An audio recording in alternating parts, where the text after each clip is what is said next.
Well, it turns out that square roots are not our only problem when it comes to rationalizing denominators. We can have denominators that contain other kinds of roots, like cube roots of 2.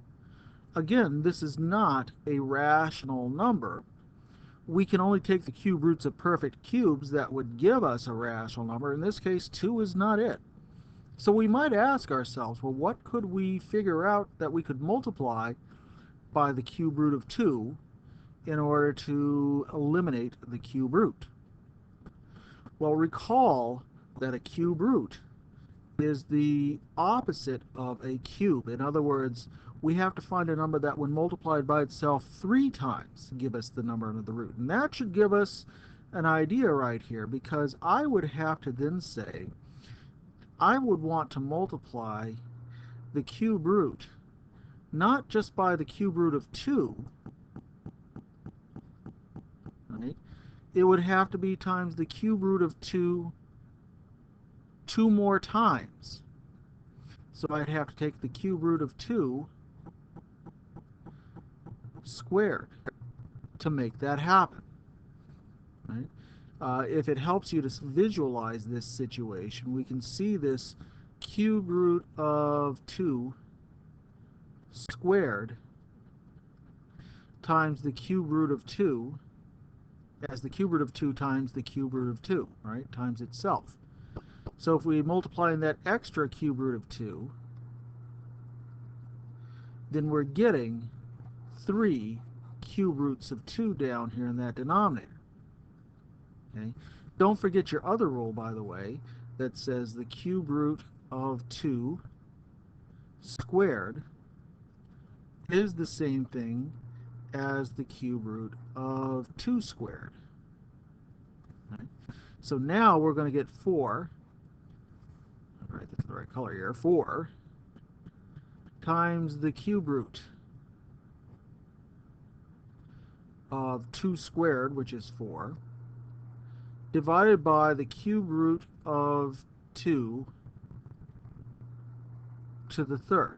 Now that cube root and that third power will undo each other. We end up with 4 times the cube root of 4,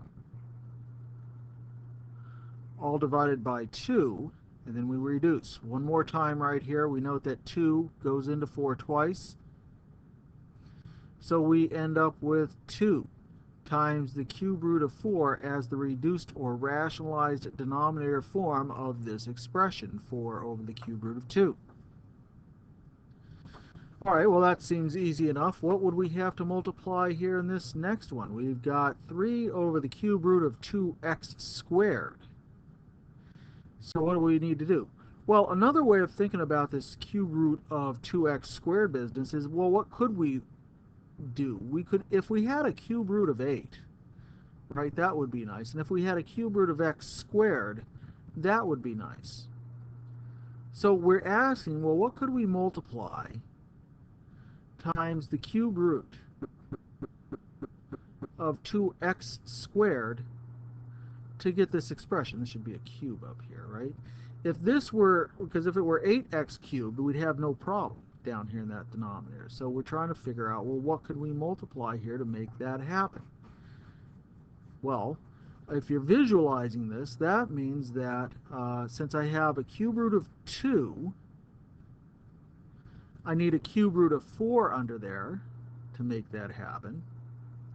And since I have an x squared already, I just needed one more x to give me an x cubed down there. So I need to multiply by the cube root of 4x into the numerator and denominator to make this one happen.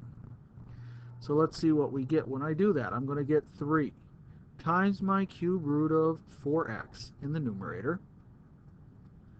Whereas in my denominator, I'm going to get a cube root of 4 times 2, which is 8, and x squared times x, which is x cubed in my denominator. And that will reduce, because now I will have 3 times the cube root of 4x in the numerator, and this just becomes 2x to the denominator, and so now I'm done with this expression.